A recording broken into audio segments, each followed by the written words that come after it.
Hello అండి, hi. మనం మొదటగా గిరిజన సంబంధ పరిసర ఉద్యమాల గురించి మాట్లాడుకుందాం. దీంట్లో గిరిజన సంబంధ పరిసర ఉద్యమాలు ఏంటి అంటే మనకు చిప్కో ఉద్యమం వస్తుంది. చిప్కో మూమెంటు. 2 యాపికో మూమెంటు, యాపికో ఉద్యమం. 3 నర్మదా బచావో ఆందోళన ఉద్యమం. 4 పోలవరం. ఇలా 4-5 ఉన్నాయండి. ఫస్ట్ మనం ఇంట్రొడక్షన్ చిప్కో గురించి మాట్లాడుకుందాము. ఈ చిప్కో ఉద్యమం అనేది అటవీ సంరక్షణ ఉద్యమం. 1973లో చమోలి జిల్లా గోపేశ్వర్లో 300 వృక్షాలు నరికేందుకు యూపీ ఈ ఉత్తరప్రదేశ్లోని అటవీ శాఖ వాళ్ళు సైమన్ కంపెనీకి అనుమతించారు. దీనికి ఆ గ్రామ ప్రజల నుంచి తీవ్ర వ్యతిరేకత వ్యక్తమైంది. ఒక్కొక్కరు ఒక్కో చెట్టును ఆలింగనం చేసుకొని చెట్లను నరకాలనుకుంటే వాటితో పాటు మమ్మల్ని నరకండి అన్నారు. వాళ్ళు అలా హెచ్చరించారు. దీంతో చిప్కో ఉద్యమం ప్రారంభమైంది. ఈ ఉద్యమాన్ని ఉత్తరాఖండ్ అడవుల్లో నివసించే గిరిజనులు, ముఖ్యంగా బిష్ణోయ్ తెగ మహిళలు ఆ ప్రాంతంలోని అడవులను నరికివేయకుండా కాపాడుకోవడానికి చేపట్టారు. తొలుత వృక్షాలను రక్షించే ఉద్యమంగా ప్రారంభమై తర్వాత ఆర్థిక ఉద్యమంగా మారి చివరకు పర్యావరణ పరిరక్షణ ఉద్యమంగా జరిగింది. దానికి సుందర్లాల్ బహుగుణ అనే గొప్ప వ్యక్తి దానికి అండగా నిలవడం జరిగింది. ఇది చిప్కో మూమెంట్ గురించి.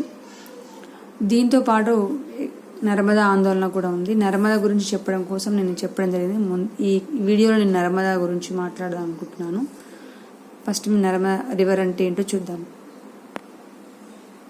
నర్మదా రివర్ అనేది అన్నీ ఇటు నుంచి ఇటు వస్తే, అంటే అరేబియా సముద్రం నుంచి బంగాళాఖాతంకి వస్తే, కానీ నర్మదా అనేది ఇటు నుంచి ఇటు వెళ్తుంది.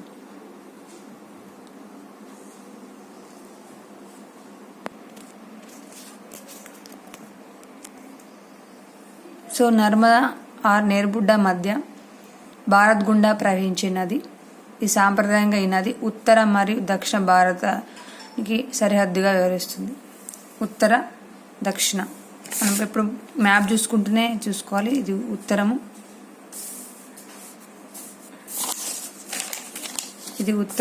ఇది దక్షిణము. ఈ నది మొత్తము 12.18 కిలోమీటర్ల పొడవు ప్రవహిస్తుంది. భారత ద్వీపకల్పంలో తూర్పు నుంచి పశ్చిమానికి ప్రవహించే 3 నదులలో ఇది ఒకటి. అంటే తూర్పు నుంచి పడమర కాకుండా తూర్పు నుంచి పడమరకు వస్తుంది. ఇది తూర్పు నుంచి పడమరకు వస్తుంది. దాంట్లో 3 వస్తాయి. 1 నర్మదా, 2 తపతి, 3 మహీనది. నర్మదా భారతదేశంలో రిఫ్ట్ లోయ వెంట ప్రవహించే ఏకైక నది. మధ్యప్రదేశ్ రాష్ట్రంలోని అమర్కంటక్ పర్వతాల్లో పుట్టి మొదటి 320 కిలోమీటర్లు సాత్పురా శ్రేణుల పైభాగన ఉన్న మాండ కొండలలో మెలికలు తిరుగుతూ ప్రవహించి జబ్బల్పూర్ వద్ద పాలాల గుండా ప్రవహించే వింధ్య మరియు సాత్పురా శ్రేణుల మధ్యనున్న నర్మదా లోయకి అడుగు పెడుతుంది. అక్కడ నుండి పశ్చిమంగా ప్రవహించి కాంచే గల్ఫ్ చేరుతుంది. సో ఈ నర్మదా అనేది మధ్యప్రదేశ్, మహారాష్ట్ర, గుజరాత్ రాష్ట్రాల గుండా ప్రవహించి గుజరాత్లోని భరూచ్ జిల్లాలో అరేబియా సముద్రంలో కలుస్తుంది.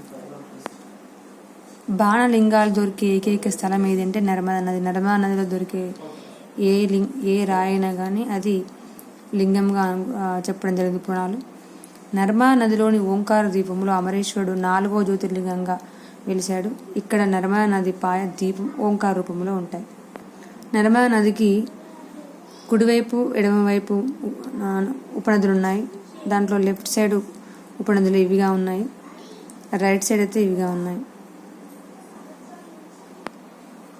అయితే ఈ నర్మదాని కాపాడుకోవడం కోసం 1961 సంవత్సరంలో నర్మదా బచావో ఆందోళన అనేది ఒకటి జరిగింది. 1980 సంవత్సరంలో మేధా పాట్కర్ గారు చేయడం జరిగింది. అది ఎందుకు జరిగిందనే విషయం గురించి తెలుసుకోవాలంటే, నర్మదా నదిపై 1961 నుండి నిర్మాణంలో ఉన్న సర్దార్ సరోవర్ ప్రాజెక్టు నర్మదా సాగర్ డ్యాంలో లక్షలాది మంది స్థానిక గిరిజనులు, రైతులు, సామాన్య ప్రజలు నిరాశ్రయులయ్యారు. దీంతోపాటు పర్యావరణ సమతుల్యత దెబ్బతింటుందని ప్రముఖ పర్యావరణ ఉద్యమ నాయకురాలు మేధా పాట్కర్ గారు ఈ నర్మదా బచావో ఆందోళన ఉద్యమాన్ని ప్రారంభించారు. ఇది భారతదేశంలో పశ్చిమంగా ప్రవహించే నర్మదా నదికి మత సాంస్కృతిక జీవనపరంగా అధిక ప్రాముఖ్యం ఉంది. 1980వ దశకంలో తీవ్ర రూపం దాల్చిన ఈ నర్మదా బచావో ఆందోళన నర్మదా ప్రాజెక్టు నిర్మాణానికి ప్రపంచ బ్యాంక్ అందిస్తున్న ఆర్థిక సహాయాన్ని వెంటనే నిలిపివేయాలని పోరాటం చేశారు. కేవలం మన భారతదేశంలోనే కాకుండా అంతర్జాతీయంగా దీని గురించి ఉద్యమం జరిగింది. వేరే దేశ వాళ్ళు కూడా పర్యావరణ పరిరక్షణ కోసం పోరాటం చేశారు. అందుకే ప్రపంచ బ్యాంకు కూడా దానికోసం కమిటీ కూడా వేసింది. ఆ కమిటీ పేరు ఏంటంటే మూర్ కమిషన్. ఈ ఉద్యమ ప్రభావంతో నర్మదా నది నిర్మాణానికి సంబంధించిన 1991 సంవత్సరంలో ప్రపంచ బ్యాంకు మూర్ కమిషన్ ఏర్పాటు చేసింది. అంటే పర్యావరణ పరిరక్షణ కరెక్ట్గా ఉందా లేదని తెలుసుకోవడం కోసం. ఈ సర్దార్ సరోవర్ ప్రాజెక్ట్ నిర్మాణానికి వ్యతిరేకంగా మేధా పాట్కర్, బాబు ఆమ్టే, నందితా దాస్, అరుంధతి రాయ్ వంటి పర్యావరణ ఉద్యమకారులు ఉద్యమించారు. ఇది మన కాంపిటేటివ్ ఫీల్డ్లో చాలా ఇంపార్టెంట్ అయినటువంటి ఆందోళన, నర్మదా బచావో ఆందోళన. ఇది ఎవరు చేశారని అడుగుతారు, మేధా పాట్కర్ గారు అని చెప్పాలి. ఇంకా డెప్త్కి వెళ్తే వీళ్ళందరి పేర్లు చెప్పాలి. ఇది ఎప్పుడు ప్రారంభమైంది 80 దశకంలో గురించి చెప్పాలి. దేని గురించి అన్నప్పుడు నర్మదా నదిపై సర్దార్ సరోవర్ ప్రాజెక్టు గురించి అని చెప్పాలి. ఈ ఉద్యమ ప్రభావంతో నర్మదా ట్రిబ్యునల్ బోర్డు కూడా ఏర్పాటైంది. ఈ ఆందోళన కోసం సుప్రీంకోర్టులో కూడా వ్యాజ్యాలు కూడా వేయడం జరిగింది. సర్దార్ సరోవర్ ప్రాజెక్టు నిర్మాణ పనులు నిలిపివేయాలని కూడా ఆదేశించింది. దీనికి గాను మేధా పాట్కర్ గారికి 1991లో స్వీడన్ అనే దేశము పర్యావరణం గురించి అత్యున్నత పురస్కారం లభించింది. రైట్ లైఫ్ అవార్డు అని గురించి పొందింది. సో కాంపిటేటివ్ ఫీల్డ్లో ఇంకా చాలా ఉన్నాయి ఆందోళనలు, ఇది ఒక్కటే కాకుండా. లాస్ట్ 2018 సంవత్సరంలో మనకి ఇక్కడ ఉద్యమం కూడా జరిగింది. ఇట్లా కాంపిటేటివ్ ఫీల్డ్లో ఇవ్వడం జరిగింది. నవధాన్య ఉద్యమం అంటే ఏంటిది, దీనికి correct match the following. Navadhanya ఉద్యమం వందనా శివ గారు చేశారు, ఇది రైట్. నర్మదా బచావో ఆందోళన మేధా పాట్కర్. చిప్కో ఉద్యమం మాత్రం సుందరాల బహుగుణ, ఇది రాంగ్ ఆన్సర్. సో ఇది కూడా కరెక్ట్ ఉంటుంది. ఇవి నవధాన్య ఉద్యమం వందనా శివ గారు చేశారు. నవధాన్యం అంటే వాళ్ళు చేసిన ఉద్దేశం ఏంటి అంటే రైతులకు మంచి విత్తనాలు వేయాలని చెప్పేసి దాని గురించి వాళ్ళు చేయడం జరిగింది. నర్మదా బచావో ఇప్పుడే చెప్పుకున్నాము.